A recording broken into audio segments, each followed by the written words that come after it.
You know what's way more lucrative than justice? Yeah. Cocaine.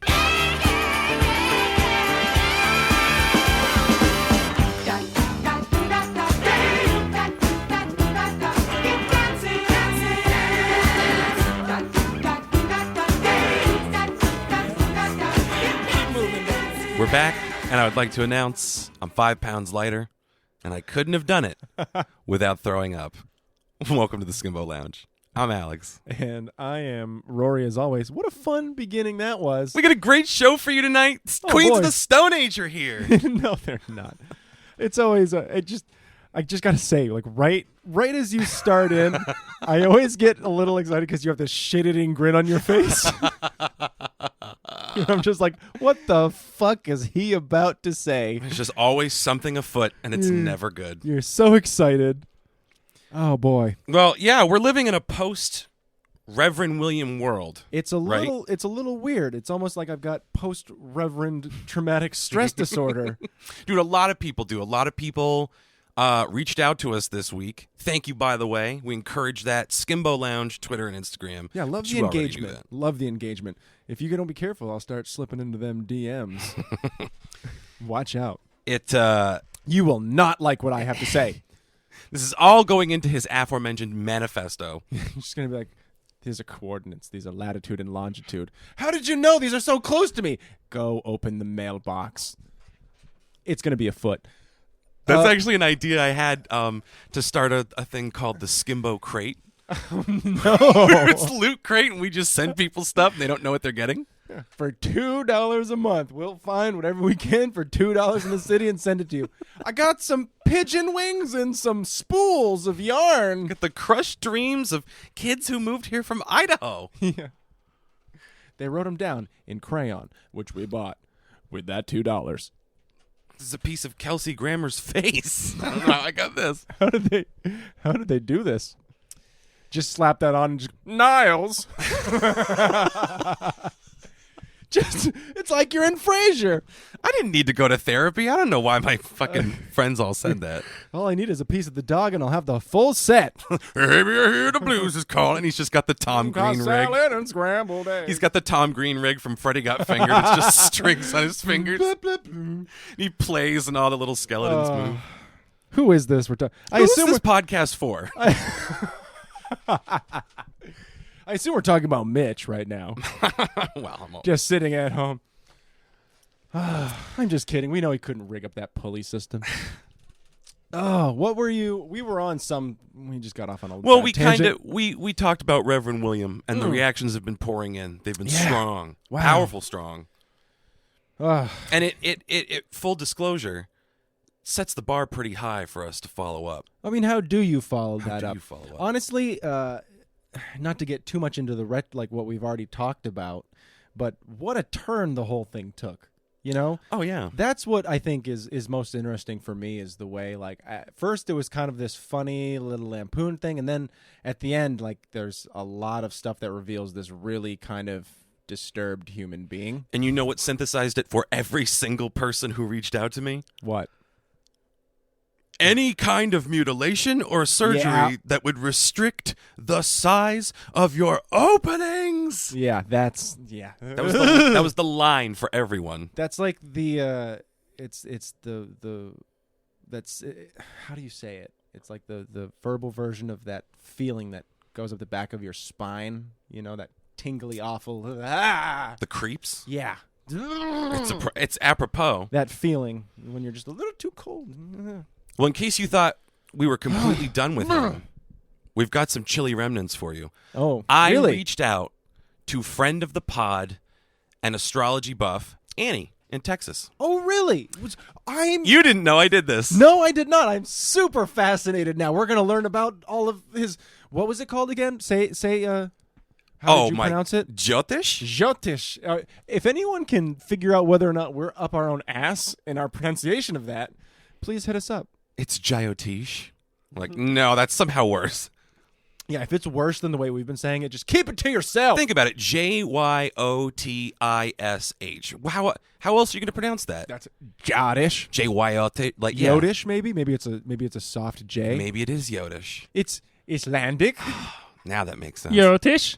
My brother Yutish. All right, okay, I'm sorry. We've been pronouncing it the other way, but from now on, can we pronounce it like that? Yutish. Yotish. Yutish. I'm going to talk like that for as long as you can stand it now. All right, tell me what the thing is with the Yotish. I'm already tapping. Okay. It destroys my ability to synthesize any thought whatsoever. You wouldn't know it, but I'm 6'7" and built like a moose. They wouldn't dare. The Pacino quote makes it into every episode now. Yep, all right. Okay, it's our Superman on Jerry Seinfeld's fridge. Did you get that reference? So I keep railroading you. I keep railroading myself. So go ahead. Okay. We're all over the friend place of the this pod, week. Annie, out in Texas, astrology buff. So I reached out to her and I said, hey, if I give you all of these things that he said on this incredibly frustrating chart that I can't interpret, can you come up with some kind of profile for the type of woman that he's seeking? And I won't give you any prompts. I didn't give her any prompts. This is not him. This is her. I'm like, these are the requirements he gives for a woman. And so to remind you of a couple, your moon is in Taurus, Gemini, Cancer, Capricorn, or Pisces. It's that kind of thing. Yeah. All these gobbledygook things that don't mean much to me or you. I'm really excited. She's like, oh, yeah, I built a wicked profile on this guy. Well, here we go, Rory. Have you ever heard the term neo-Nazi? Just wait. Because it's written in the stars. So, she asked if we had his placements. We don't, because he doesn't give any information about himself. He's possibly lying about his name, remember? We know he doesn't like medicine or dentists. He's a big believer in Goop and Gwyneth Paltrow. I invested in her, not Goop. Don't know why that felt relevant. Go on. Okay, so she looked at everything and said she'd give me a rundown. And this was the first thing she said. Keep in mind, and with her permission, I'll publish this conversation so you can see. I did not prompt her on any of this. Oh, good. She says, I'm excited now. This guy is looking for someone who has tons of emotions and feelings, but doesn't necessarily want to talk about them. He wants this person to appear to the rest of the world as a strong, fiery, independent person, but doesn't actually want to overshadow him. It's very vague in general, but it kind of appears from first glance that he might be old-fashioned or straight-up chauvinistic. Does he appear that way to you? To which I said, holy fuck. That's incredible. Well done. Pretty on the nose, right? And it goes on. Let me give you more details. He says, your Mercury not in Pisces. Pisces can be so dreamy and lovey and romantic and just full of love.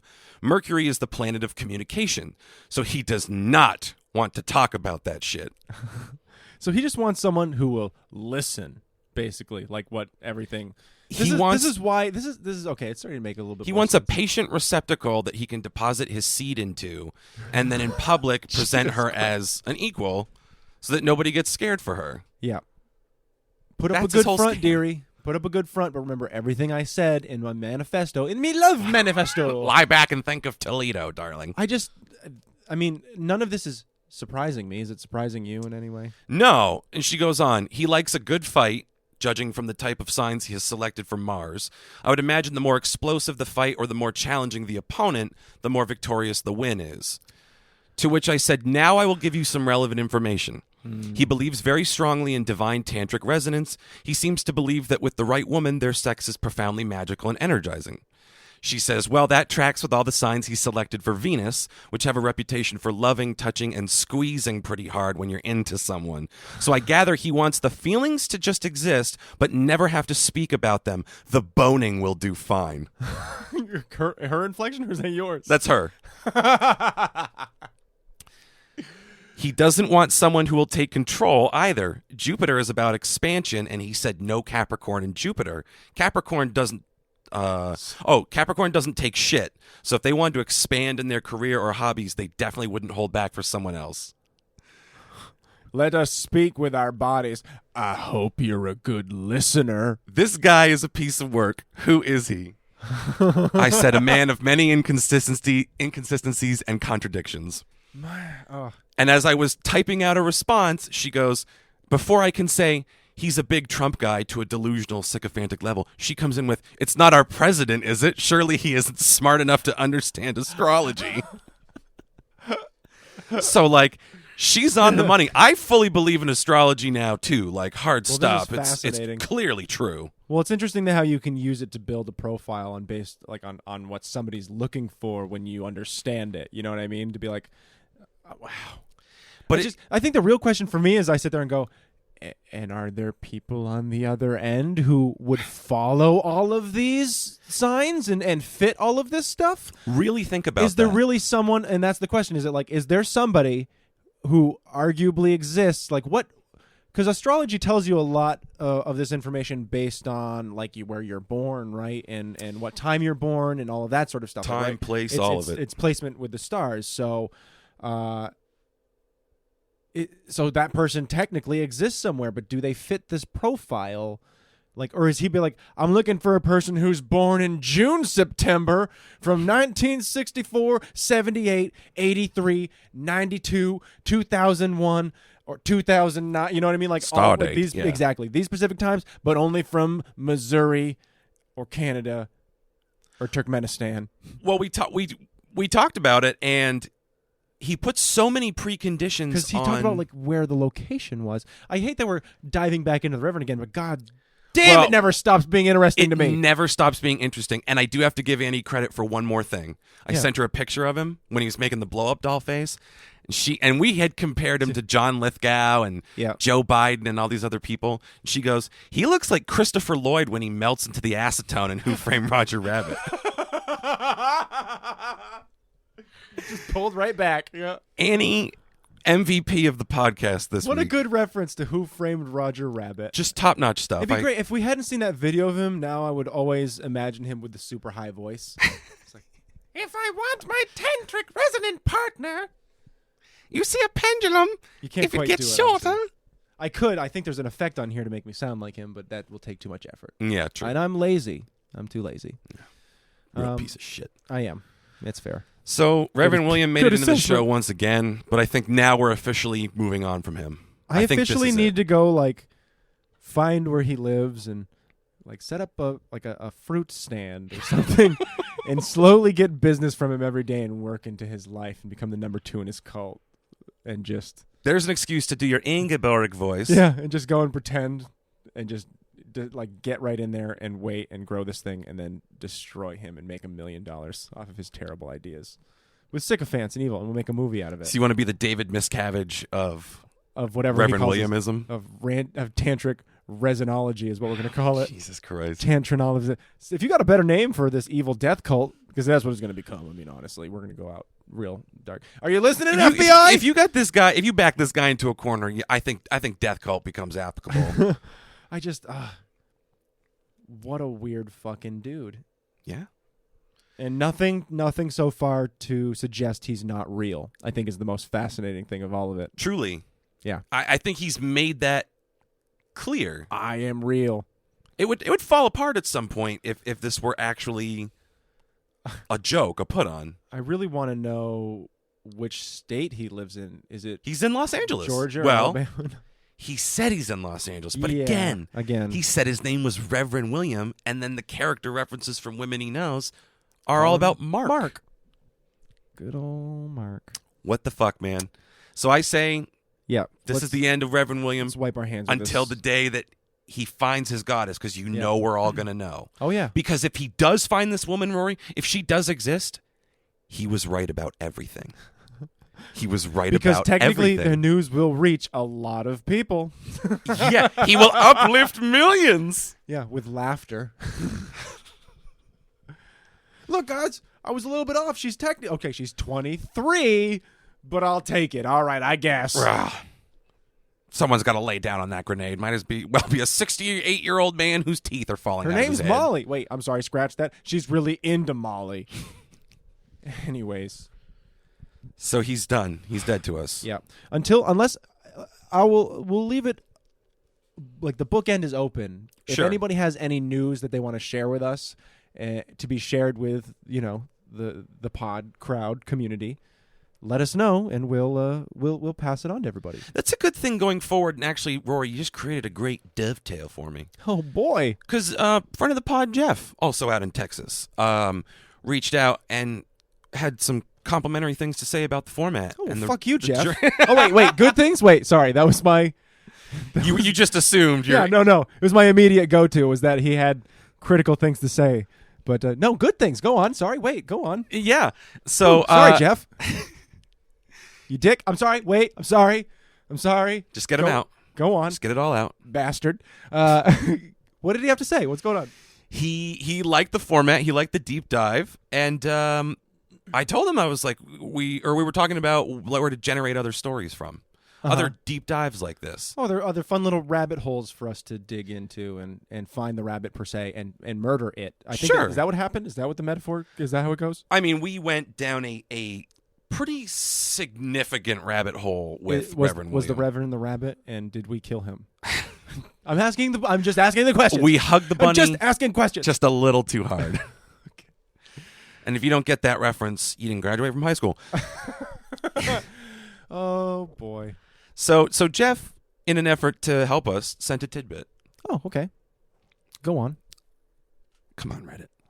Today I learned that syphilis used to be treated by infecting people with malaria to induce a fever. While about 15% of patients died from malaria, this was preferable to the almost certain death of syphilis. Wait, what? So they back in the day they would try to treat syphilis with malaria? Yes. Now, did it work for those other people, though? Or was it just like, well, this will kill you quicker? There's no scientific information here, just a graphic. Just of a mosquito coming through a net going, oh no. Thanks, Reddit. Dickheads. You find some weird shit on Reddit. It got me thinking to that end, though, about like weird medical shit from days of yore. Do you know that they used to think, some people used to think that drinking period blood cured leprosy?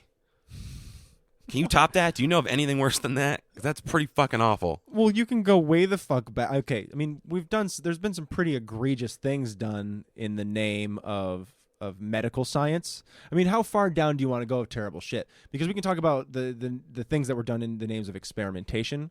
We can go back into what like the Nazis did.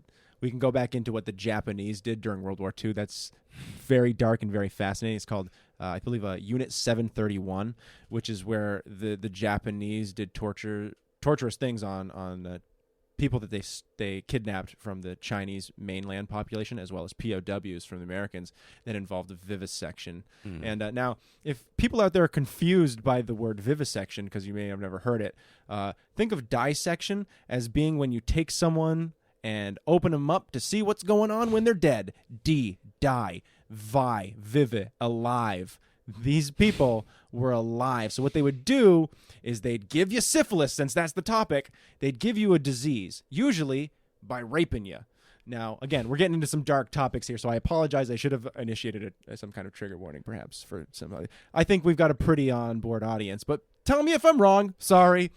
But so they would do something horrible. They would give you a disease. Maybe they'd give you, it didn't matter what they would give you. They would find a way to give you some kind of disease, and then they would wait a couple of days, and then they'd cut you open and look at whatever. You had a bad liver. It was fucking up your liver. They're going to cut you open and look see what your liver looks like. And then they're going to sew you back up, and they're going to do it until it kills you.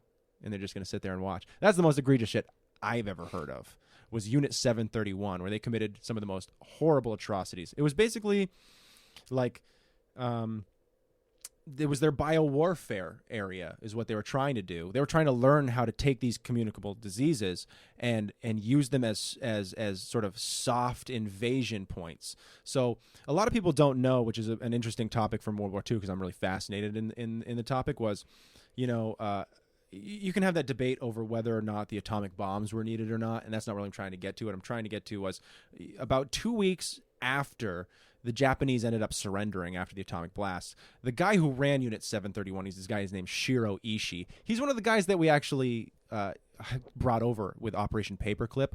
Not our best moment, America, but that's a whole other thing. He had planned out this thing called Operation Cherry Blossoms at Night.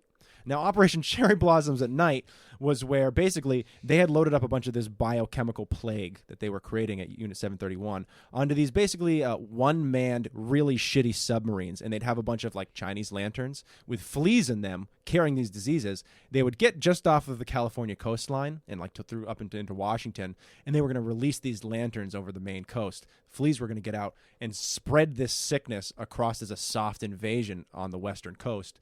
And then they were going to fucking hit us 2 weeks later with a hard invasion. Boots on the ground, and they were going to come for us. But that didn't happen because we dropped those bombs. And they ended up surrendering because we were throwing a lot of people at them. Anyways, that's my fun thing. I was also going to talk about trephaning. Thanks a lot, Jeff. Thanks, Jeff. That's all. That's for friend of the pod, Jeff. Wanted to talk about some fucking weird... old medical practices. You piece of shit. You better find a picture of an inside-out vagina and send it to me right fucking now, Jeff. Well, so to make up for what you've done here. You've got that, but trephaning. You know about trephaning, right? It sounds familiar. Do you remember what trephaning? I know trepanning, which is where they like. Yeah, it's the same. It's the same name. It's just, I call it trephaning. It's probably I'm just mispronouncing it. But maybe I'm mispronouncing it. It's where they would cut into your skull to let the demons out. Yes. Yeah, trepanning. Yeah, so that's another good one. I took out a portion of it in the shape of a star. I thought that would be fun for you to. Well, they would just put a shunt in your head. They would just chink, and it was supposed to that's how it was supposed to escape. Yeah, no, that's a no. That's a no from me, dog. Well, I mean, you'd have that, and like that ties all into like the stuff we did in the name of like psychological medicine. You know, you think about the stuff that we used to do in like the crazy houses. They did a really interesting experiment. God, I can't. It was sometime in the past 100 years. You know, sometime between like I would say probably like the 1950s and now. A bunch of journalists pretended to have mental illnesses and got themselves all committed to an asylum. And then realized at a certain point what they would do was stop having the symptoms, and none of them could get out. Didn't matter. They were all just committed now. And none of them had the symptoms at all. So they all faked their way in, and no one was the wiser. So it was this huge, big clearly no deal. one was the wiser because someone would have been smart enough to go, we probably shouldn't futz our way into a fucking asylum. Perhaps we should tell some people. Without an extraction plan. To be fair, I can't remember all of the exact details. I think eventually somebody had to go and get them out. I'm not sure if some of them died. I'm absent a lot of the details on that story, admittedly. I just remember reading about it a long time ago and thinking these it was are very fascinating. shitty scientists. Well, can you imagine doing that though back in the day and like getting yourself quote unquote committed to a crazy house, and that's then Gonzo. That's Hunter Thompson. and then you shit. get fucking stuck in there. Can you imagine like a Hunter Thompson Cuckoo's Nest situation Like, where you're just that committed to the story that you get committed? I just imagine the day they did it. Literally. Like, you don't understand. You got to let me out. I'm a journalist. Take your pill, sweetie. You were a pirate yesterday. It's a crazy thought, you know? Yeah. And happily that whole, psychological medicine's got a lot better. I don't think we're shocking people anymore. Maybe somewhere in Alabama, but maybe we are. Maybe they're like, no, actually, that's really good for grand mal seizures, Rory. You're being really ignorant. I'm like, oh, I'm sorry. We will grandfather in the grandmas to the electrocution. Grandma seizures. Can that be the name of this episode? Grandma seizures. Grandma seizures. Oh, granny seizures. It's going to be our lowest viewed or lowest listened to podcast ever because nobody wants to be sitting at work. It's like, hey, what are you listening to? What's grandma seizures? Oh, you're fired. We had you picked wrong. I love my grandma. My grandma had seizures. Listen, we're going to need to go talk to HR. How depressing. I don't know. Do you have any other weird, depressing medical shit? No. Yeah, I kind of went on some real hard, depressing tangents there. But what else am I going to do? Prepare. This is what you're on the show for. Yeah, take it to a dark place. Scare everyone. Oh. You scare everyone. I make everyone feel better about themselves because they're not me, and it's great. And not because I have a bad life, because inside my head is a terrible place to be. Perhaps some trefanning will help. A little light trefanning about the back of the skull. I got a question for you. Yeah, hit me. Did you ever end up watching the trailer for Fast 9? No. I could not have, by the way, have transitioned from family interesting to fucking completely stupid more seamlessly than what an incredible transition. Operation Cherry Blossoms at Night to Fast 9. Our audience gets what they want. I want a little bit of World War II history mixed in with some Vin Diesel. Give me the Vin Diesel. You don't know anything about this. No, I know. I'm guessing they all come together for something. Someone's trying to get them. Don't you dare be glib. So, they're family. Now listen, These movies are about family. Now here's the question: are they pulling a heist, or are they running? Or they've got to? They have to save the world. Are they saving the world? Does it matter? Yeah. Well. Does it matter to you? They're going to drive around and smash stuff and fight. They're saving the look, they're either stealing shit or they're saving the world. Do you have a problem with fast cars and Brazilian butts? I think at this point they're saving the world. I'm just trying to peg the movie because you've seen the trailer, Yeah. right? So you know if they're trying to save the world or if they're trying to pull a heist. No, Rory, I don't. I've watched the trailer twice, and I don't know. I know certain details that make me laugh out loud to the point that I want you to watch the trailer. I know they're right driving now. cars. Let's see. They're driving cars. People are kissing. Something, sexy women. Something, guns. You got the broad strokes. Something, explosion. Yep. Something, introduce the bad guy. Already a famous person as the villain. He comes out. He says something badass. I wonder, is it it's not someone we've already seen before, I assume, because he's going to have to die in the end of the movie. So it's not someone new. Oh, Rory. Part of me just wants us to watch this right now, but it would be too much work to plug in the phone. How on the nose was it? I mean, you got all the broad strokes, and now I'll fill in the details for you. All okay? right. Yeah, this sounds fun. The villain is Dominic's never before mentioned long lost brother. Damn it! I should have known. In a franchise that has already done British bad guy, Jason Statham is his brother out for revenge that's an international criminal we never knew about. Yep.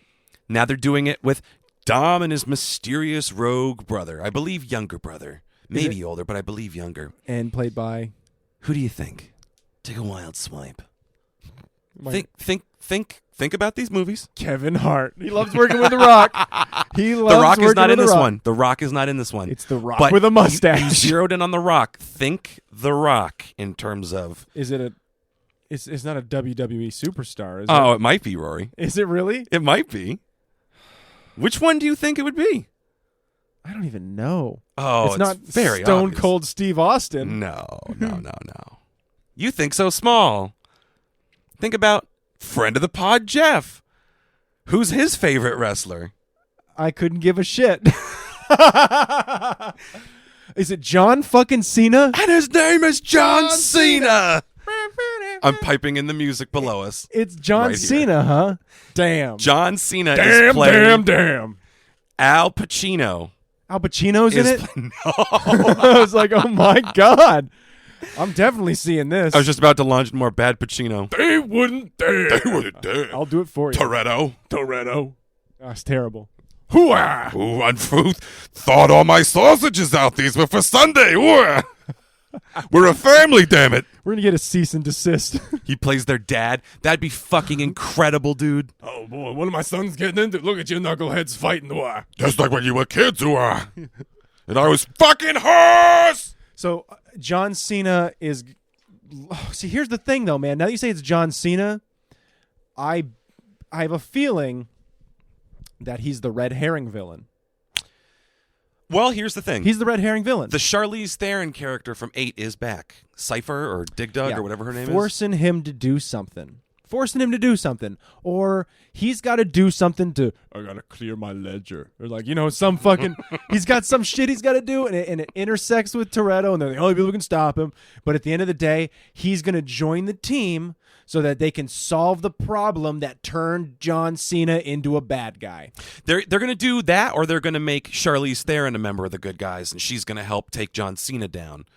And it'll be like, I already lost my brother Brian. Well, he's not gonna die. He's not gonna get put away then or something. Because when you have a name like that you can pull for Fast 10, yeah. Are you kidding? Yeah, I don't think you kill him. That's a good point. I don't think you kill him. So he's probably going to get locked up. I'll pay for my crimes because I'm suddenly honorable because I'm John Cena. Yeah, something. Hustle, loyalty, respect. It could go any way. It could go any one of any really obvious and cliche ways, which is all the fun of seeing it. Exactly. I'm so They're excited. terrifically ridiculous movies. It looks stupid as fuck. And I didn't even That's tell so you the nice. best part. You remember You these did movies? not. Do you You remember? clearly didn't tell me the best part. Do you remember these movies well enough to remember like who's who to an extent?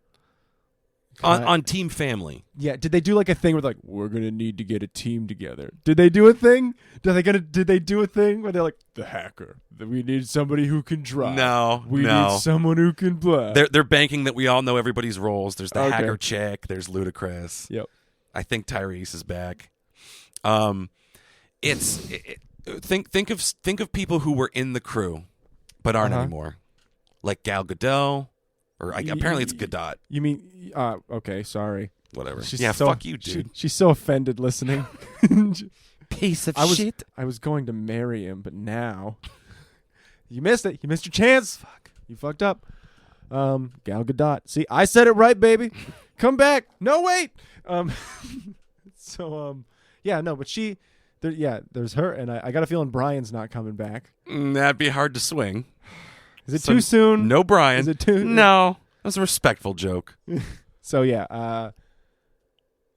So what are you getting? Think at? about who's no longer with us. Yeah. What about him? Don't remember Han? Yeah, I remember Han. The guy from Tokyo Drift who died? Yeah. Well, guess what? What about he him? didn't die. Oh, okay, great. It's in the trailer. They blow something I didn't like know you that. wanted to name every single person who died in all 8 movies. God damn it. Is that what you're trying to fish out of me? I expect a level of detail with you, and you just don't do it.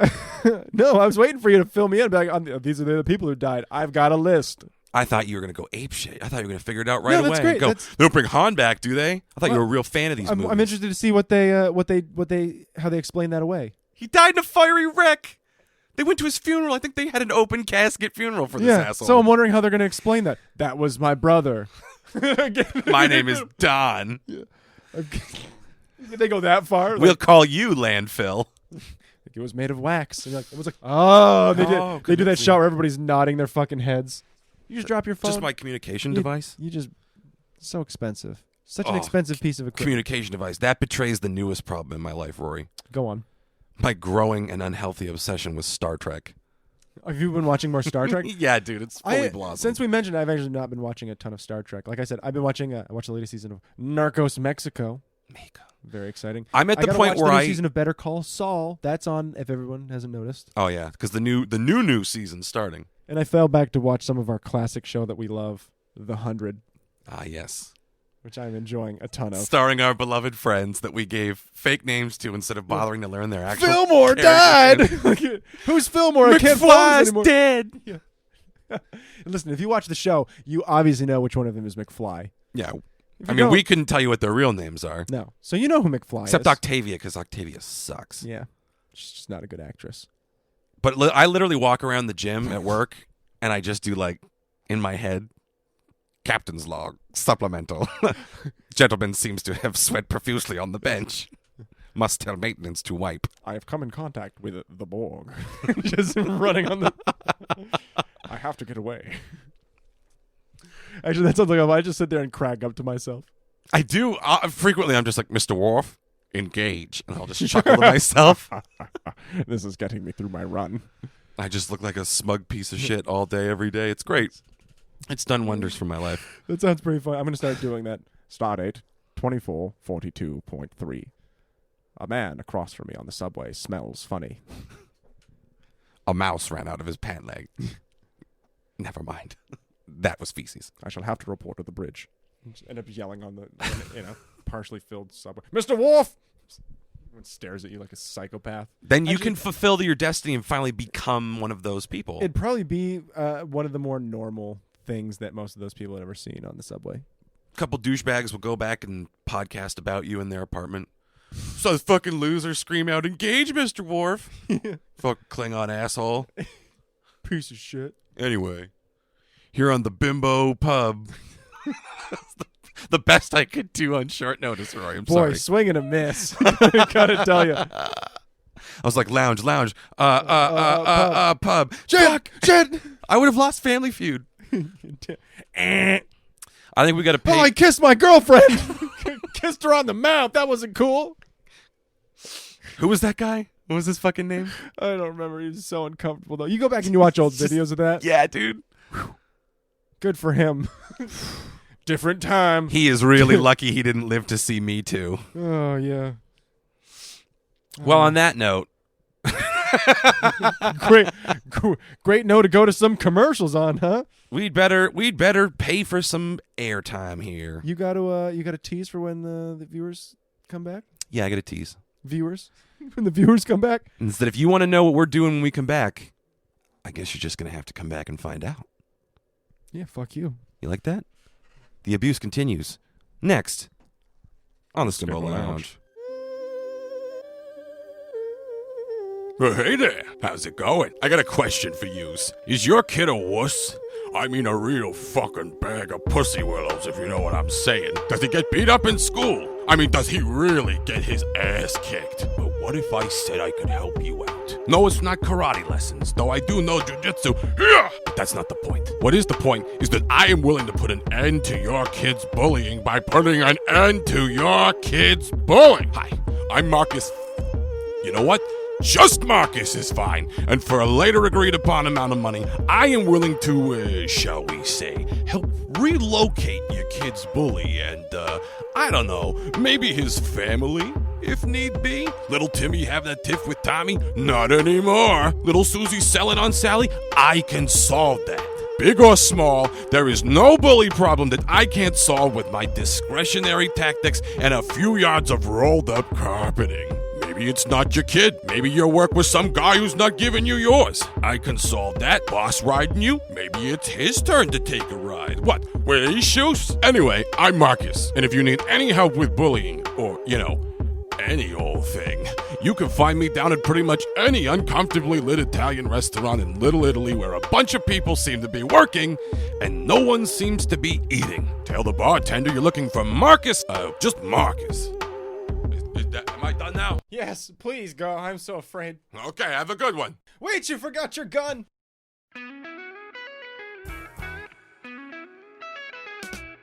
Why, hello there. I'm Paul McCartney. And I'm Ringo Starr. And we are The Beatles. Say, are you all right, Ringo? You're looking a bit peaky. I think I'm coming down with something. Is it a fever? It's Beatlemania. Ringo, always having a laugh. But I tell you what's no laughing matter. Your body's resistance to insulin. And while there's no cure for Beatlemania, there is a cure for diabetes. Oh, wait. No, wait. Do I have that backwards? But Paul, what is diabetes? It's a disease that prevents your pancreas from producing insulin, which... English, please. That was English. I meant English. Right. Diabetes makes you crimbo and your biscuits go all 6s and 7s, it does. Oh, your body needs insulin to turn blood sugar into energy for your cells. Very good, Ringo. But Paul, how can you tell if you have diabetes? Look for the warning signs like frequent urination, blurred vision, and blurred vision. I can't read this. Can we be done soon? I've got to have another piss. And don't forget about other symptoms such as fatigue, gum disease, and poor wound healing. Ringo, it's your line. Paul, I think I've got the diabetes. Oh, that's ridiculous. I'm not joking. Have a look at this. Oh my God, Ringo! That's really bad. Your foot is that gangrene. It doesn't hurt. That's not a good sign. God, it smells bloody awful. Bit like cashew butter and scallops, isn't it? I think I'm going to be sick. No, don't you start. It'll make me... I can't breathe. Somebody open the window. Paul, I'm not ready to die. You're not going to die. I intend to be the last living beetle, but not like this. We just have to halt the spread of infection. Here, wrap a tourniquet with me belt. It's on too tight, Paul. It has to be. Here, bite down on me wallet. On the count of 3, I'll chop off your foot with this fire axe. Hold still. If I don't get it on the first try, it's going to hurt like hell. Ready? 1, 2, 3! Oh, I told you not to move! Diabetes is a death sentence. Skip the juices, sport drinks, and sugary sodas. Choose water instead. Choose life. Brought to you by your friends at Poland Spring Water. Poland Spring. Fuck you.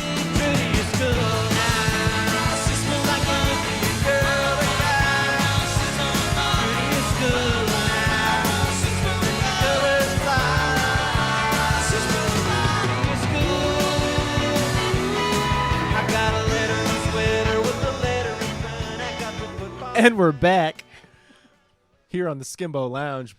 What awful British accents those were. Excessive. Yeah, we're not good. I don't. Yours at least was consistent. Mine. Oof.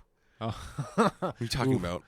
It was Ringo Starr and Paul McCartney. Yeah, they're just getting old and senile and forgetting that we've spent too much time in America, they say to themselves, I guess. We've got such a great relationship we can mutilate one another and not take it personally.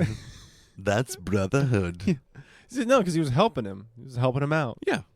That's what anyone would do. I'd do that for you. Yeah, if I had jellyfoot. Let me say, I will do that for you. When I have jellyfoot. Yes. Diabetic neuropathy related jellyfoot. What happened to my bones? Look at it. Wow, how could this sneak up on me? I wear shoes every day. Wow, what a medical related podcast we're having today. Truly. A lot of medical stuff now that you think about it. Yeah. Yeah. I wish I had more because I don't want to. I don't have any gross injuries on myself. You'd think we planned it. Yeah, you would. Yeah. Except we basically walked in here and went, well, I don't know. I don't know what you're talking about today. What did people say? Jelly cake lately. Cake is You good. listen to the band Cake? Come on, we gotta come up with ideas that involve cake. But no, the whole medical thing organically fell together very nicely. I'm It very did. happy about that. It did. It did come together nicely. Yeah. I would also like to take a moment to recognize what I think is a great review from friend of the pod, Ashley Tygeson. She left a review on our iTunes account page. Oh, people listen on iTunes. I see. Yeah. I'm interested to know where people listen to us most because I see that we're on like accounts that I didn't know we had. Yeah. Like, we're on Stitcher and we're on I can't even remember the other names of iHeartRadio or No, we're not on iHeartRadio. Not iHeartRadio. Unless they just automatically add you to that. Well, no, we get. I think you get automatically added to a couple of them because do we add ourselves to Apple? Yeah. Oh, yeah. Oh, that's an effort. thing? SoundCloud is where we're based, which gives us the RSS feed, which we use to be on iTunes and Stitcher. How fancy! Wow. Yeah. And we're working on Spotify. In the future, great. I imagine if we were talking about this back in the 1920s, they maybe would assume we're witches. Is that too late for them to assume that we were witches, or are they like Their enchanted gramophone. aliens? Maybe I'd like that. it'd be fun. We've taken over people's skin. Look at my iPhone. I would do that. I would nurture the idea that I'm an extraterrestrial and that you should be afraid of me. You ever seen Star Trek? No, you haven't. That's like 40 years away. Let me tell you about the Ferengi. Yeah, wish I'd brought a makeup kit with me. Do the Spock ears. Yeah, right. My hands don't separate. That's why they look. Can't see what I'm doing. Anyways, Yeah, I was like that little bit. live long and prosper thing. Great visual bit. I was basically doing crab hands. It's fantastic. Oh, crab radio. hands. Well, let's transition from crab hands to the nice words from our friend. Oh, how smooth. Go on. Oh, I love that when Jeff also shouted us out, he called us two of the most intelligent people he knows. I think we're doing everything we can to It's so nice of him to lie like ruin that. his credibility. Okay, Ashley Tygeson says, the title is That's Good Pod, 5-star review. That's good pod. I think what she says here is how I would pitch the podcast to someone. Uh-huh. You'll laugh, you'll cry, and you'll ponder your moral boundaries. Yeah. I think that's pretty succinct. I was going to use the word succinct. Get out of my head! Already our pod mind has become one. It hurts. We're melding together like that from The Thing. Ah! I was thinking the Borg Oh, because I I see. love Star Trek. I love masturbating to Star Trek. How many I'll more put times it on, and Jean-Luc Picard. Can someone Gets give me me a count of Jean-Luc how many Picard. times we've mentioned the Borg? How many times have we mentioned the Borg? Not even just in this episode. I mean total. It's getting up there. We opened with the Borg. We opened with Locutus of the Borg. I am Locutus. This means literally nothing to most It means- people. No, it didn't mean anything to me before I've actually watched the episodes now, which, Yeah. is on me. But even before I knew, I'd heard somebody talk about it. So I always thought it was the funniest thing thinking about, just his voice doing it. I am Locutus of the Borg. all will be assimilated. Yeah, it's just I don't know why I find it so funny, but I do. The thing is, it's not even like, wow, this show's fantastic. I'm so engrossed in the characters. I just can't stop watching it. No, I'm just in it now. I know the characters. Yeah. And as somebody who likes watching things and watching character development, it's super fun to watch. So that's why I watch it. Yeah, it's great. And once I'm done, I'll probably never watch it again. No, they have a zero rewatchability factor. And that's okay. Yeah. Because I like Counselor Deanna Troi because she's a babe and she's also the least useful character on the ship. I mean, she's way too old now, man. Come on. Whatever. Well, that'd be such an interesting. It's an interesting a power for somebody to have too. She basically just like knows what people are feeling and shit. Her empathy, yeah. Now I'm getting nerdy. Now, was that what the South Park guys were parodying with that character in Team America? It was like, I sense you are upset. Maybe. Because it's the same exact thing, dude. Yeah, that's actually pretty good. It's the same exact thing. You'll see some Romulan being like, fuck you, Picard. She goes, I sense that the Romulan is unnerved. Yeah. Angry. For interesting. How can you tell? Fucking stupid. I'm a stupid person. And I'm coming to accept that. All we're saying is give it a chance, I guess. The show that started, what, 89? 88, something like that. And then there's Deep Space Nine. You can watch that right after. The Star Trek never has to end. Wouldn't recommend it. It's righty. Well, how many seasons are there of it? If we're getting into it, how many? It's like no, 9? I don't fucking know. They each have like an average of like 7 seasons. They're all 40 minutes too. Yep. And some of them just nothing happens. Well, I think it's interesting. The 40 minutes, and that's without commercials because it's on Netflix. It's true. It's impressive. That's a lot of time for cable in the 80s. Have you ever seen HD Blu-ray restorations of it? It looks like a soap opera. Oh my god! It's just no. It's awful. Well, of course, because it's basically it was all sets, you know. Yeah. And when you get to that and you put that in high definition, it just starts to look like a play. It really does now. You know. It really does. It just shouldn't be like that because it's all these like awkward camera angles and movements. Well, you look at it now. I mean, like everything's set to be hyper realistic. Yeah. You know, like everyone's setting up their shots to look as real as possible. Like look at how Breaking Bad is shot. Other than the filters, you know, you're fucking in it. So you go back and you look at that stuff, and it's all just the set. Sweat off Dean Norris's ball sack. That's how gritty that show is.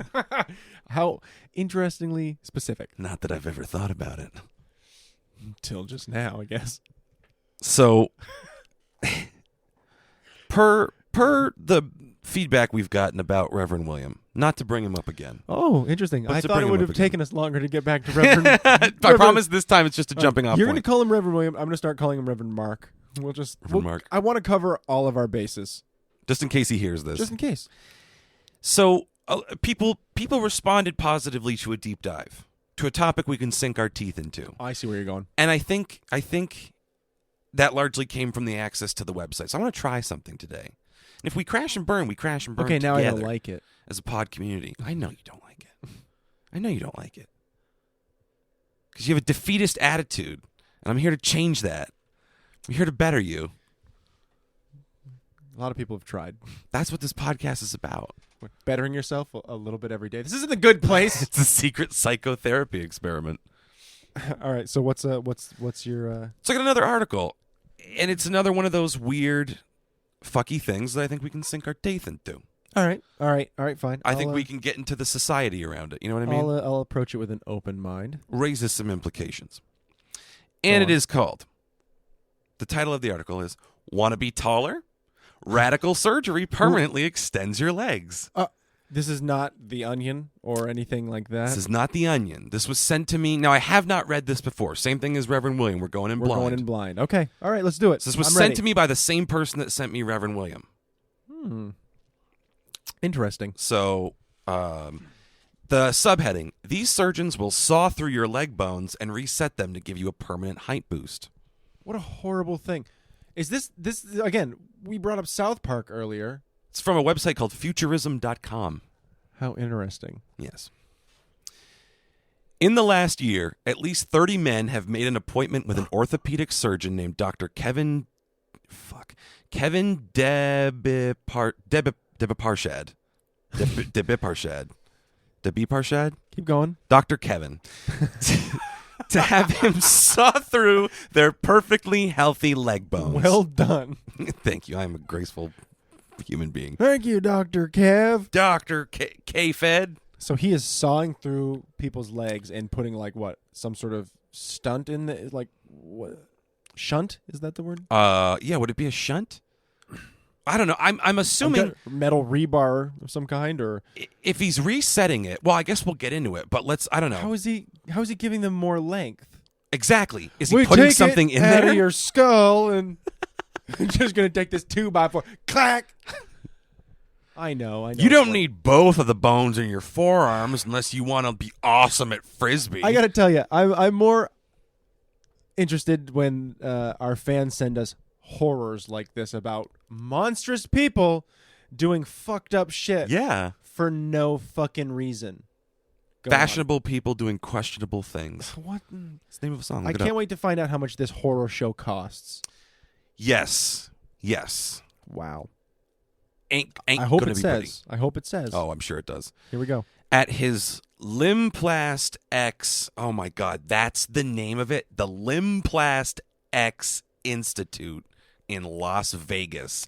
I'm going to Vegas to have my legs broken. We're going to go get some bones cracked, and we're going to play some craps. Strippers are going to feel so bad for me because of my broken legs. They don't know I did it on purpose. Listen, doctor, 2 questions. 1, can you do it next to the tables? And 2, can I pay you in chips?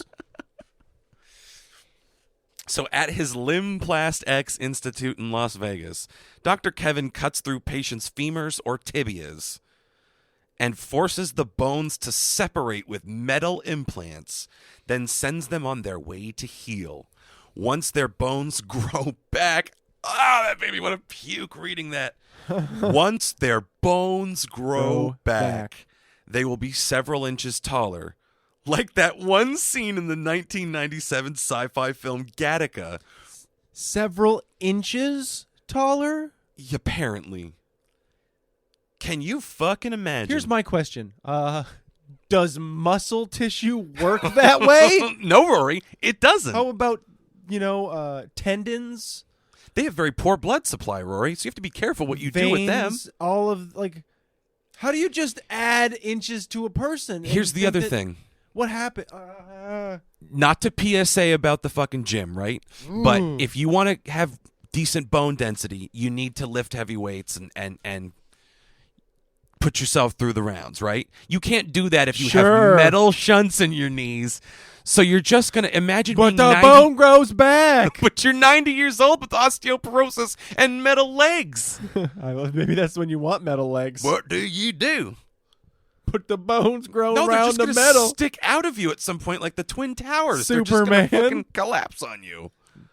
Maybe they're just trying to do it now so that when those people have children, they'll be a little bit more susceptible in their DNA to having their legs cracked to add a couple inches. That's not how it works. They're gonna a little bit every generation. They're gonna pop their metal shins up into their fucking bladder. You don't know shit about genetics, so That's not true. I accidentally got signed up for a graduate level Mendelian genetics class in college and got through 2 weeks of it and went, I'm going to fail this. That's really depressing. The professor was finally like, how did you get into this class?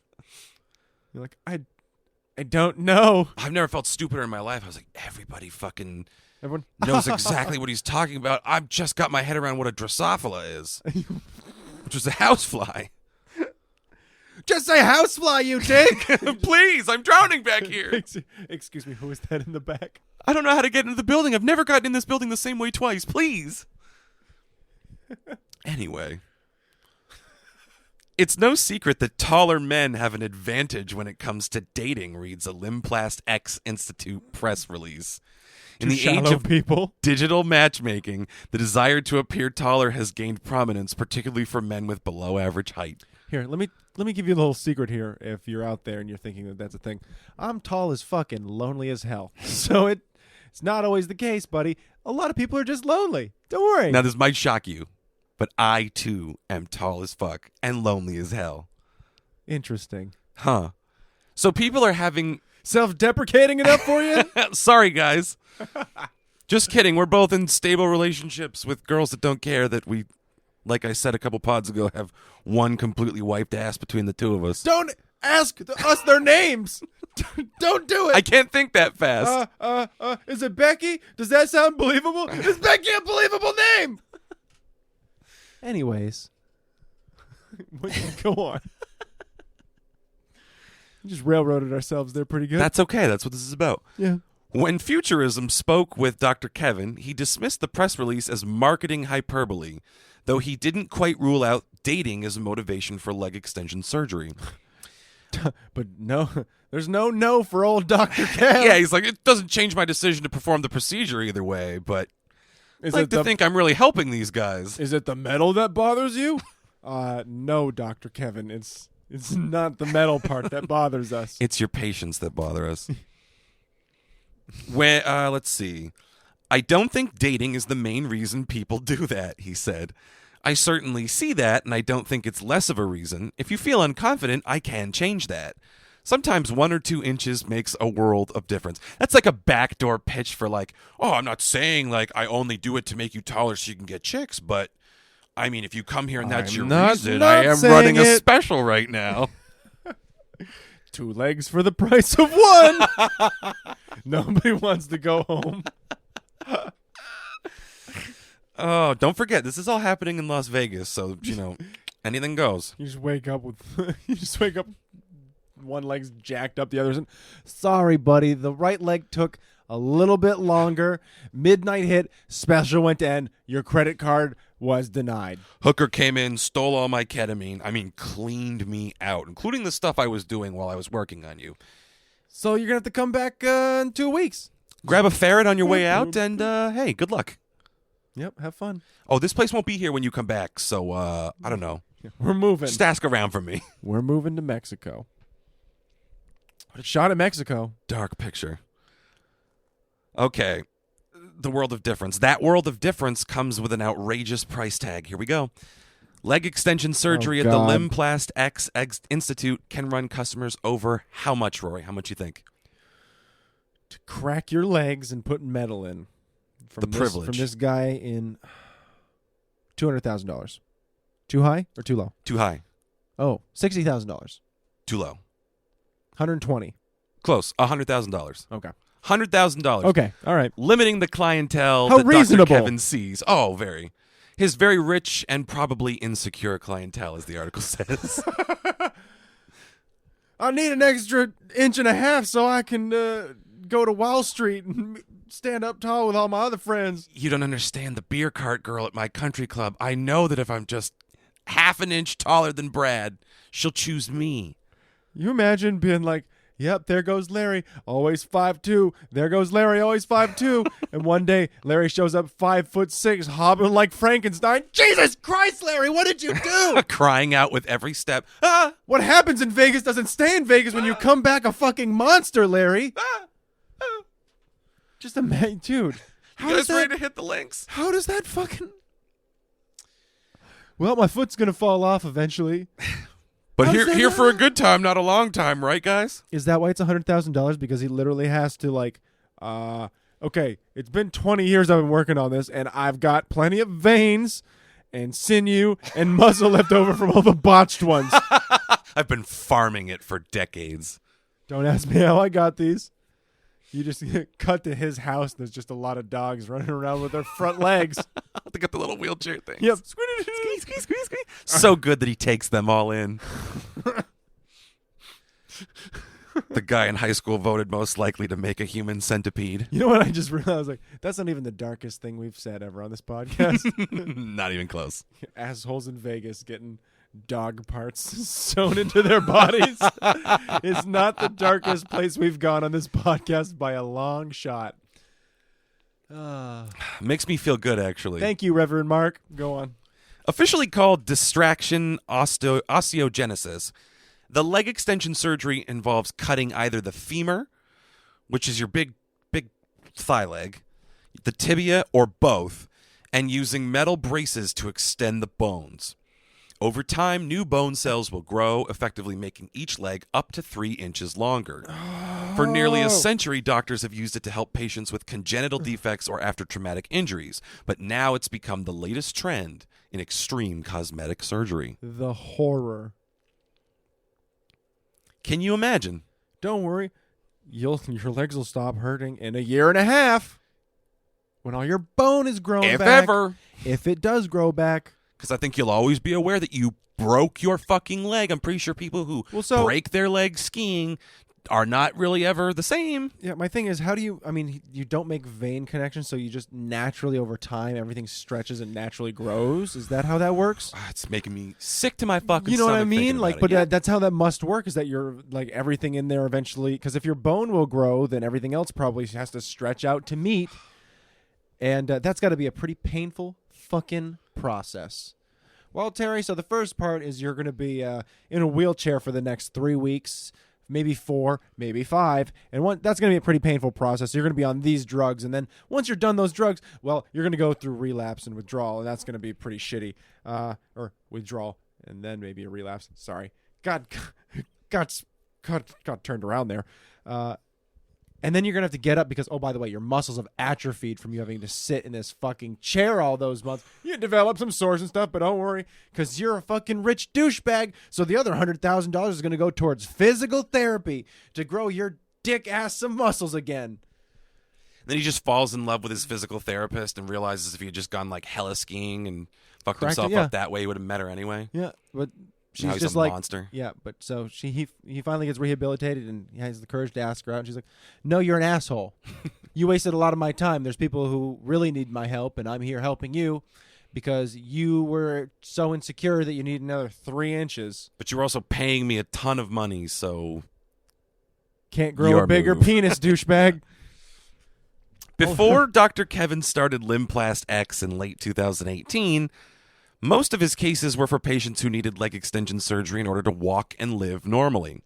If a child's growth plates, the soft tissue that grows over time and forms new bones, are injured, one of their legs' growth could end up stunted. Well, you know what? There's no money in helping babies, he said to himself. I gotta, Boy, that pro bono work's really fucking me over. I could be helping out those other guys. The same can happen to adults who were in a car crash or had part of their bone removed to treat cancer or a serious infection. In all of those cases, a leg extension could be used to balance out their leg's lengths. For those patients, leg extension would be a necessary step toward recovery, the goal being to restore balance and symmetry rather than to walk away a few inches taller. Way to turn a wonderful thing into something creepy and for rich assholes. Thank you, rich people. Thank you so much. You guys are killing it right now. And thank you, Dr. Kevin, for filling a market that we didn't really need to know existed. Should we send this to Mike Bloomberg? He's getting hammered for his height. Oh, yeah, totally. I mean, stop and frisk, but mostly his height. If we can somehow disseminate this to Mike Bloomberg and get him to crack his legs open at his age, I'll be so happy. Like we don't recommend it, Mayor Bloomberg. Oh, I'd be so. Just do it. You shouldn't do this. I'm a millennial and I know everything. And I'm like, oh, well, you know what? I'm gonna go crack him like a lobster, and then just fucking. Oh. We like to have fun. Hobble him up like you're Kathy Bates in Misery. Hobbling the ex-mayor here on the Skimbo Lounge. Are you ready? You're going to be taller. The life you always dreamed on is on the other end of this hobbling. Whack. I want to be president. Just fucking slack. We'll love you now. Look at how much sympathy Harvey Weinstein got when he acted flies in Firm. Across the room. Oops. Christ.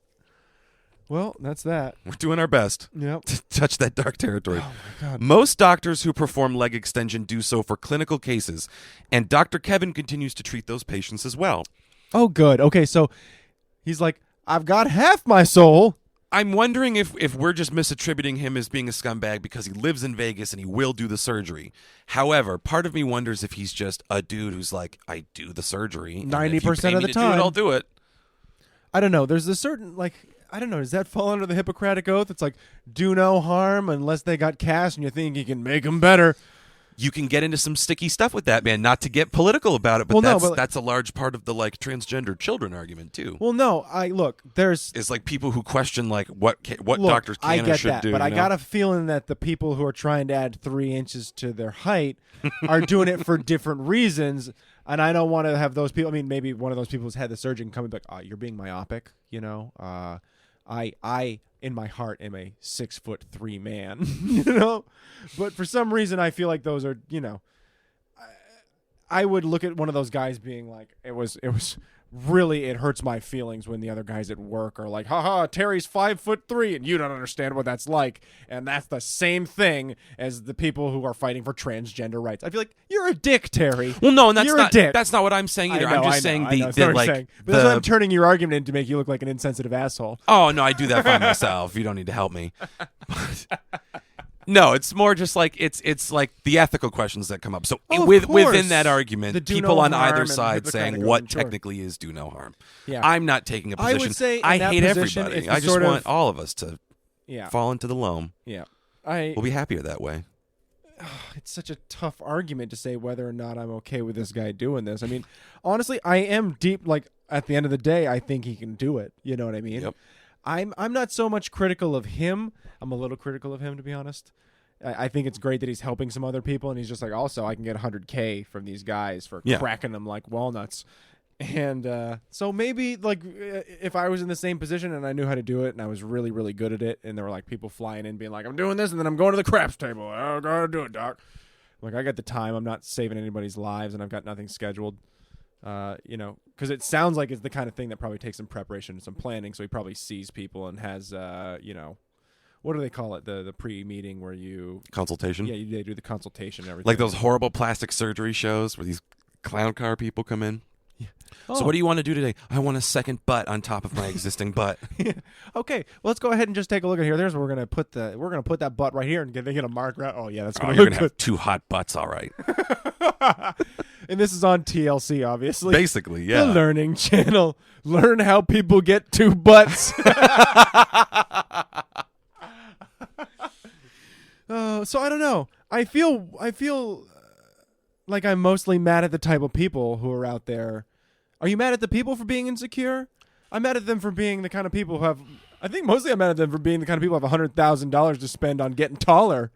Well, yeah. Really? That kind of... You have that kind of money and you do something that self-serving with it rather than, like, fix your personality. Because I'm here to tell you, like... It's not another tennis court or I get a little taller. Yeah, looks matter if you're going to try to, like, exclusively ride Tinder and Bumble and all the shallow shit. Looks don't necessarily matter out in the real world. No, to be, like, successful? Yeah. I mean, it depends on your... You need to be attracted to someone, but this idea of, like, well, if you're not tall enough, it's like, yeah, you want to attract a certain clientele of assholes. Yeah, I think at that point, it's like saying, like, I want to get with those shallow people. I want to be one of the shallow people because I myself am shallow. You know, at the point you're starting to do body augmentation so that certain people will take you seriously, you failed. Dude, I look like Chris Pratt drowned in a pool, and I have gotten dates with attractive women. Yeah, if I show up one day with a bunch of Botox stretching my face, hey guys, then you guys are going to go, Rory, you fucked up. You fucked up. I don't know, you could get lip fillers. I wouldn't judge you for that. Fuck you. You'd rock that. Yeah. You'd rock some fucking Jolie Don't lips. you gaslight me. I'm doing the opposite. I'm empowering you. I'm a good friend. Don't you think I'm a good friend? If you don't think I'm a good friend, you're fucking crazy. Gaslighting's not real. You made it up because you're crazy. Thank you, Dan Harmon. Yeah, thank you. Dr. Kevin compares the procedure to butt implants, nose job, and even provocatively gender reassignment surgery.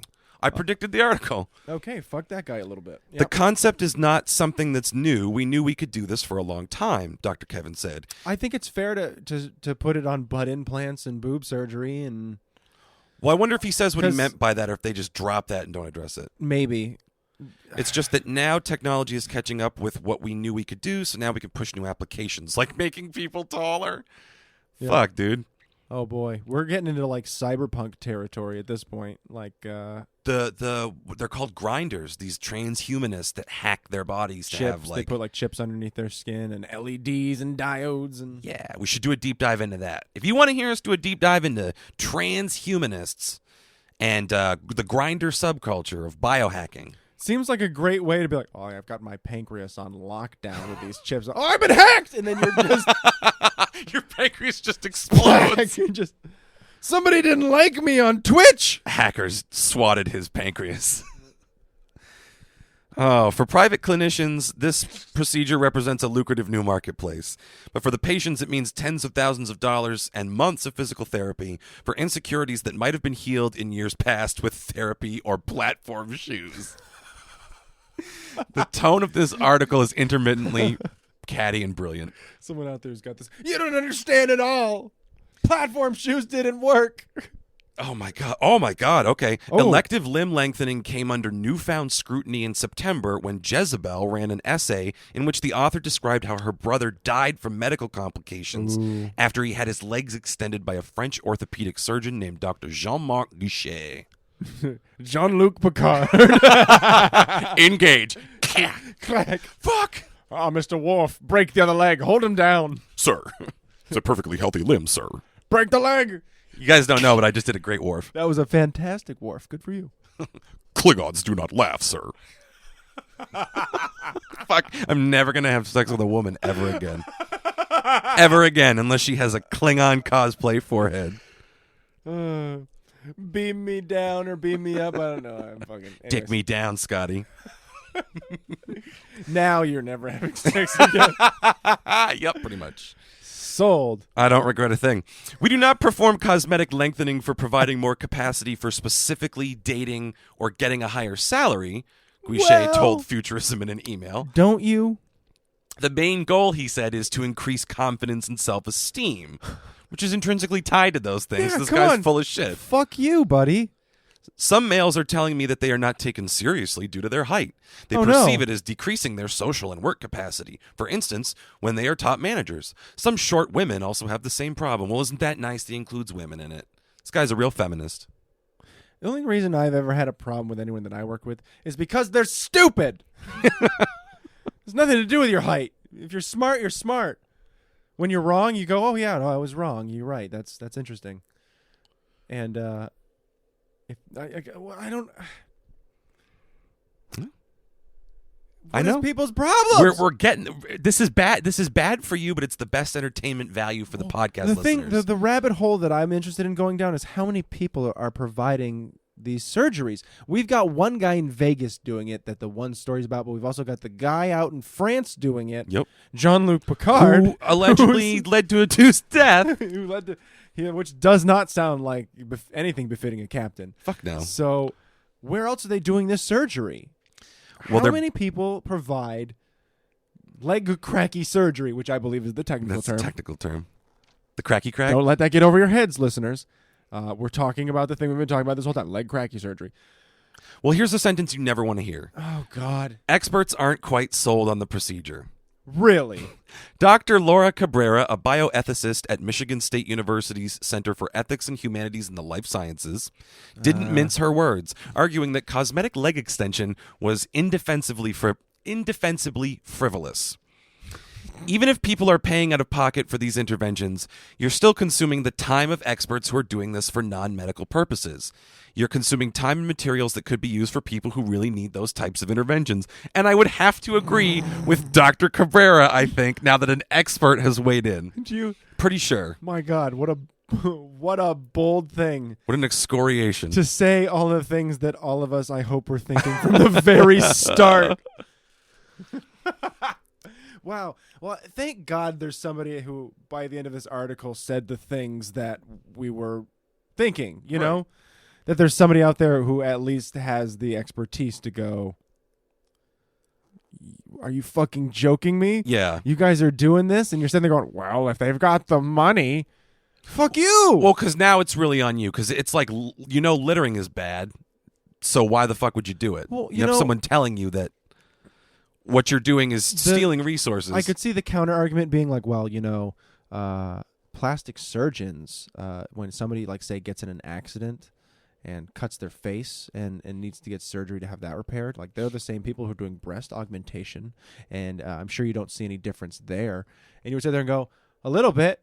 But are these boutique surgeons who do, like, tit and nose jobs doing the facial reconstruction for accident victims? I Possibly. don't think so. I think like surgeons. Possibly. Oh, possibly. Maybe. Possibly. You don't know. You don't know. Not in Miami. You don't know. Yeah. The show Nip Tuck taught me anything. Up in Las Vegas. They just do a lot of sex in their glass offices. Is that true, everyone? Does anyone out there know If you a live in the plastic Miami surgeon? area. Are they having lots of sex? Has your secretary ever given you a eggs Danny Thomas style under a glass coffee table? Fun side tangent here. Every day at work now, I try to get the attention of the man who works in the cubicle in the adjacent building as I sit and eat my lunch. We found that there's this office that works across from us that has no one in it for some reason. There's like 4 people ever there. And there's this one guy who works in an office, and right next to him is his secretary. So it's obviously important. We think it's like an important person's. Like I'll come in once on Thursday to sort some things out, and then I'm going to go back to where I live and work from home, quote unquote. And we found out the other day that the flashlights on your phones, it's so close between the 2 buildings that it reflects off of the other window, so it's definitely visible. So we've been trying to get this guy's attention for 2 weeks. Great. I'm going to keep the podcast abreast of the situation. Hopefully this is going to be the week we get his attention. I've never hated you more in my entire life. I'm sorry to railroad this moment right now. Not because you railroaded me, but because this is what your life has come to. Well, I think it's sick fun. to know you. I'm waiting for it to be the day where our building is contacted. Like, you're the 8th floor. This is your company. You need to stop harassing the people in the building across from you. Just a little light inter-promotional, What's he doing? terrorism. He's watching Newsweek. How do you know? You can see he's in the little corner. He's got that little tiny bar that comes up when he's got the video that loads at the top, and they want you to keep watching it. It's got the news story right there. Oh yeah, he's watching Newsweek. It's not Newsweek. That's Brazzers. It could be. No, you'd know if it was Brazzers. See that with a naked Just eye from across the way. Mike Huckabee pressing It's his... all black and orange. He's watching porn. How did I know that? I'm a guy. You've been on the internet once or twice unsupervised. Not your first time. Not my first rodeo. You want to Go know what on. people are paying out of pocket for this shit? What? Extending femurs at Limplast X will cost someone $75,000. Tibia extension runs $79,000. After, the optional procedures to remove the metal implants cost up to $34,000 on top of that. So you can leave the fucking metal implant in, I feel scratchy, but it's okay because I'm taller. or pay a teacher's salary to have it sucked out of your leg. Whoa. How you guys feeling out there? I'd love for us to do a poll to see if people out there are like, this is okie dokie, or, this is a little fucked up. I think it's a little fucked up. I think it's a little fucked up. Then there's a bunch of like generic stuff about consultations, and they need to understand what they're doing. They do. They're getting their fucking legs broke. They are so desperate to get laid or get promoted, apparently. We can call these people? Well, yes. I guess we could reach out to, what is it, Dr. Kev or Dr. Nick Riviera? Hi, everybody. Hi, Dr. Nick. I'm going to break you apart. Break all your limbs. Sew you back together. Mine is a little, it's a little Swedish. Icelandic. You're big on that Ingeborg accent. I'm a Viking. This is what they should sound like. Let's see. Even some men who are already tall are pursuing and getting approved for this procedure. When Insider profiled Dr. Kevin, the article included a patient's before and after pictures. The man was nearly 6 feet tall beforehand. Kevin said, "A cry from the ideal patient." Portrait of short men who might be overlooked at work due to their stature. He was one of our taller patients. He was a reasonable guy. He'd been thinking about it for a long time. We spent a long time discussing it. His whole thing was to be over 6 foot. His name? Friend of the pod, Jeff. Notice you can't see his legs in his engagement photo. Are these things connected? Find out when we deep dive onto Jeff and Marla in the next episode. We're just asking questions. I like spreading rumors about people who listen to the podcast. Wake up, sheep. It's going to be great. Tanner, is he a werewolf? Find out next time. So Dr. Kevin says... The answer is yes. Yes, he's a werewolf. We knew this. I ruined it. I spoiled it. On dating apps and stuff, women will literally say, don't swipe right unless you're over 6 foot. Yeah, great. I don't swipe right on those women. So for him, he felt romantically limited. He was 6 foot. Look at me, I'm picky and alone. You think a girl's going to say, well, you're 6 foot, you're not over 6 foot, so sorry, asshole. Yeah, right? It's no different than why women and men get rhinoplasty or Botox. As long as they have an understanding of what they have to go through, I think it's reasonable. Listen, I don't think Mitch is over 6 feet, and if you're a looker like Mitch, you're getting ladies no matter what. Oh, right? yeah. So... Mitch has this cool thing. He has like peacocks where he has a gland in his ass, and he just kind of like, clenches and sprays a fine mist around the room. And the pheromone, women, yes. Yeah, the pheromone, yeah. And the ladies. And they come flocking. He's They got come that beautiful hair. Just want to run your hands through it. It like cracks your toes. Oh, yeah. And that's just his butt crack. I don't know that this article has much more incendiary stuff to say. I'm scanning it. It just seems like people are stupid is the focus of this. Well... It's probably a good... I mean, if you get one good more thing in there that really wants to round it out, that's fine with me. I think we've all kind of come to the same conclusion. I'd like to know if anyone's got a differing opinion. Like, no, you don't understand. I'd like... I mean, everyone wants to be a little taller, maybe. I hit my head on lots of shit that is low-hanging. Yeah. So I don't really particularly love the fact of being super tall. No, it's tough. I don't think we get enough credit for what we go through every day. When it gets cold, you get more circulation and your fingers get numb. Anyway. More likely to die if you're taller, I'm pretty sure. I'm tall and left-handed. I'm going to die any day now. I'm just using this chainsaw. Hey, you got the devil in dead. you, too, because you're left-handed. Yeah. Oh, well, obviously. It's because I'm a pagan. So here, to wrap this all up, the idea is that... Don't forget to sacrifice the goat. Sorry. Poof! With just a few clinics performing the procedure, overarching regulations are few and far between. That's not great. That's not great. Can you imagine, like, one day you get a knock on your door and they're like, sir, we're going to have to take those metal plates out and knock you back down to 5'6" because it was found out that this surgery you had was immoral. This is part of an investigation. And the government's here to right a wrong. And they just take a mallet.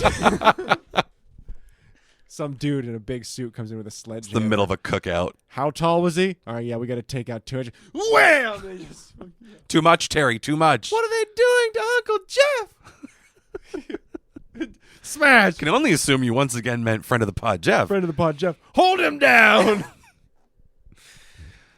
Oh, God. Correcting That's congenital defects in children is a long-established practice, but because a small number of doctors offer leg extension for cosmetic purposes, they are each basically establishing their own best practices without unifying guidelines. Wow. So this is basically back alley leg extension. So, like, they all get together at at a convention, conveniently in Vegas, and they're all sitting around the lounge and, like, sitting there smoking cigars, getting lap dances and shit, and be like, hey, so how do you attach the veins? And the other guy, like, drops the cigar and goes, veins? And it just cuts back to some guy in Norway with, like, a flat line dying with his ankles pooled in blood.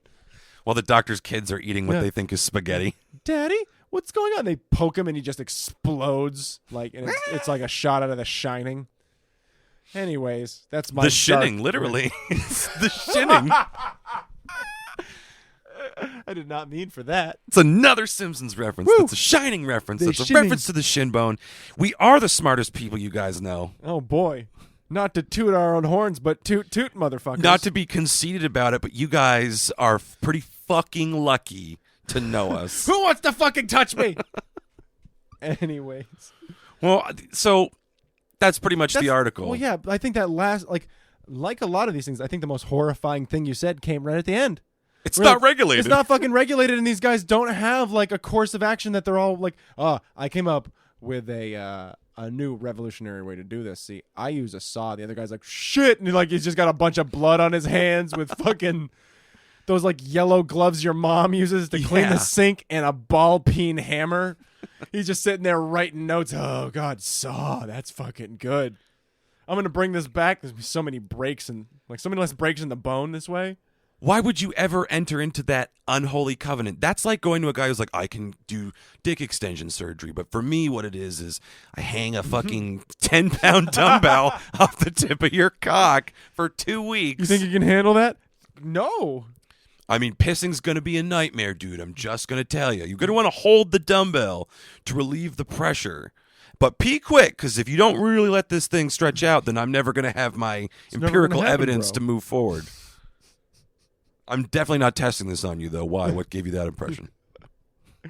There's not a reason I got you out in international waters. Why? What's going on? What college did I go to? What? What are you talking about? What's over there? I just have one question. Yeah.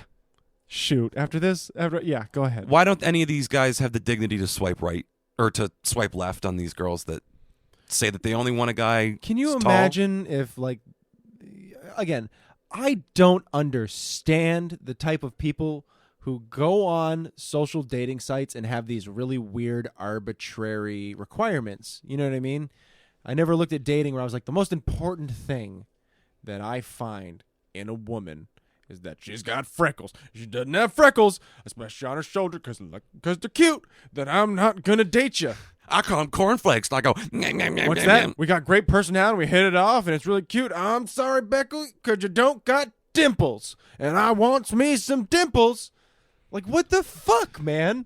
I just don't understand how people who end up on social dating sites, because honestly, like in a lot of places, that's what happens. You just kind of, Well, that's what they're built for. They're built for you can present the most idealized version of yourself, and you can. But the seek beggars what you can be want, choosers. But you can seek what you want on demand in the age of instant satisfaction. You go out there and program in what you want. And maybe that's what led Reverend Markey to making his fucking site. Oh, it totally is. He saw the product and he went, the process works. That is such a crazy, he took it to such a crazy level, obviously. The process works. The competition doesn't. So he eliminated the competition.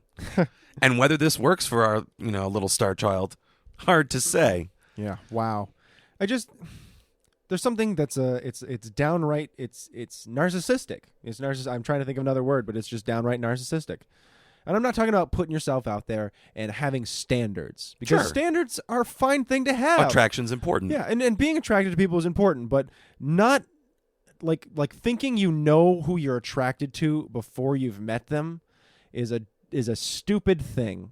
And maybe at a certain point that's why you can't find the right person, is because you're holding yourself to a standard that is unreliable. Like, I went out with a girl, not to get it too personal about it. Oh, please do. But I did go out with a girl who, and I'm not saying that this wasn't the smart thing, where she would take 3 months to get to know somebody and then decide if it was right or not. And 3 months is a really good amount of time. But, she was looking for kids. She was looking for kids so much that she was talking about kids by the third date. And it was a scary thing. It's a little intense. It was a way too intense thing. So by the time 3 months rolled around, she was like, I just don't think you can commit to children. I was like, I'm going to talk about children with people I love. And this whole time you've been just talking about kids the whole time, and she's like, well, I got to figure this out, and I got to find somebody that wants to have kids with me. I was like, okay, but you understand how if that's your one note thing, then you're never going to find that person. And when you do, like, a relationship is not built around children. I think every fucking thing I've ever seen growing up, and I think there's a lot of sitcoms about that too, and movies, and it seems pretty logical not to be like, the thing that'll form a relationship is children, and focusing around having children because I want children and you want children, so that'll make it work. And that was kind of the be all end all of that. And again, those one note things drive you into oblivion, because she's either going to one day, and I really hope she does find something that she's happy with. And I really hope that she does find somebody that works out in this sort of one note framework that she's set up. But it just seems like such a crazy hill to die on for me. And I'm not to say like it's going to work out if I'm sitting there going, I never want children. And she's going, I absolutely want children. And I'm like, let's give it a go. We're going to figure it out. Like, then you're the moron. But these people who go out there with these weird arbitrary standards of like even close, like farther away from reality than like, I want to have children and you don't, like, that's not going to work. But being like, I really want to be walking next to somebody who's 6'3", and so you're not going to work out despite the fact that, we turned out to be pretty compatible. Seems crazy. Well, it is. Not to ramble, which I did. Well, these people are definitely like the exception that proves the rule. Online dating is the exception that proves the rule to human attraction and human interaction, because it literally is a meat market. Like I said before, literally, like you meat just go market. and you go, this is Hashtag what meat market. This is what I'm looking for, and this is what I'm going to tell people I am to attract them. Like, how many times have you come across a girl whose profile says just a girl who loves adventure and drinking whiskey and some kind of like John Mayer quote or, Taylor Swift something a ton. or other. Every other. They're just all these. They've like homogenized being adorable. Yeah, well, it's the things, and if you're out there on the dating sites, my hints to you are that quotes can mean a lot to you, but they don't mean shit to anybody else, and they don't glean anything from that ever. You know what I mean? It doesn't make you seem insightful. It doesn't make you seem worldly.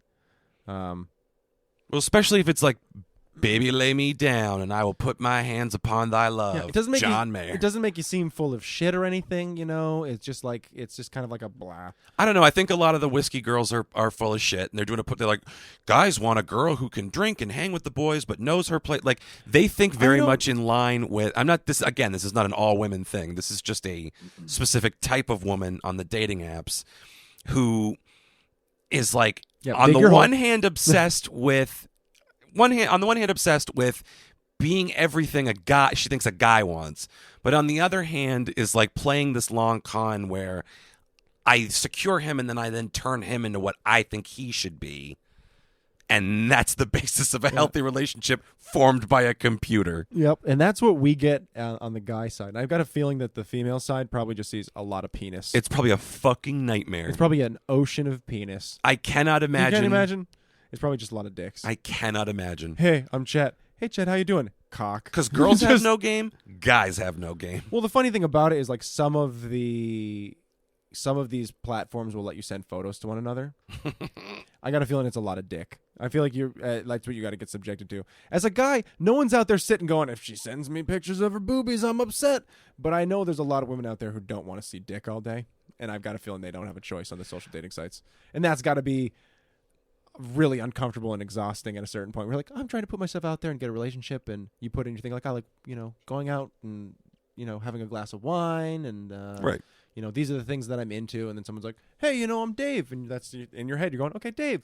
Hey, he Dave. Seems normal. Yeah. How's it going? What's your thing? You like getting plowed? Okay. All right. Well, this has been nice. Penis. And you're just like, okay, well. It won't let me delete this. Penis. Yeah, exactly.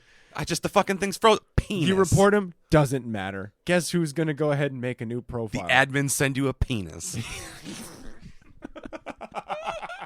You can't win, ladies. That's horrible. And that's the thing is I actually... Can't I just find a nice guy? Waits to show you his penis in person. Have you stopped listening yet? My controversial theory to wrap this all up is that sure. these dating apps are a good thing because they weed out the psychopaths and pair them up with each other or throuple them up with each other. And the rest of us get pissed off and leave the platform and can find each other in the real world. Well, my biggest fear is that you meet someone nice and you're so reserved and jaded from it that you just don't know what to do with it. You just have to not be. Like a normal person, there's got to be something wrong that I haven't seen already. See ya. You have to follow your intuition, and you have to know the internet is not the real world. Yeah, I just feel like it's just it works for some people, and I feel like in my regard, social media dating is a recipe for disaster. I just can't. Every person I've ever met, I'm like, she seems nice, and she's crazy. Or she's just really nice, and she's too good for me. It's none but twixt shall they meet. I just need to meet a nice girl who's got nothing going for her. And we'll be a match made in heaven. That's great. What do you want to do tonight? She's just American. I don't know. I'm thinking about playing some Elder Scrolls Oblivion. What about you? And I go, I think I love you. And she goes, is a many splendid thing. Yeah. And oh, what a match it'll be. That's actually the plot of a couple episodes of New Girl. Great. Nick Miller becomes gets in a relationship with a girl that's just as lazy as he is. So you're saying that my dream girl is fictional. Great. Yes. What a wonderful point to end on. I'm saying everybody can find love except you. Fantastic. But it's nothing the voices in your head haven't already told I'll have you, to find that actress from New Girl who played that person and stalk her. I've imprinted your character onto you. Do you As I get the climb reference? over her fence. I had to put your dogs to sleep so we could be together. All right. I think, we'll end on the canine homicide for this week. This is your reminder to find us on social media. Reach out to us. Give us find weird shit or topics you want to hear us talk about. Send us stuff. Yeah. We'll spin them into little Charlotte's webs. Like, oh. I'm going to keep putting on a big risk and taking pictures of people on the subway, which can get you in a lot of trouble. And I've seen your process. It's not exactly covert. You think it is. It's not. No. It's not at all. It's pretty fucking obvious what I'm doing. That's why I'm taking pictures of people who are asleep or looking down, as you've seen. Someone With needs to take a picture douche. of you and be like, Subway asshole, taking a picture of Subway asshole. And it goes up in the Brooklyn Museum. That'd be fantastic. And that's how we get the word out about this podcast. Unless you guys like, subscribe, and share. Do you see how seamlessly I connected the bits, Rory? Did you call me an asshole? Ba-boom. All right. So until next time, we can't wait to hear from you. Thank you. Go fuck yourself. And goodbye.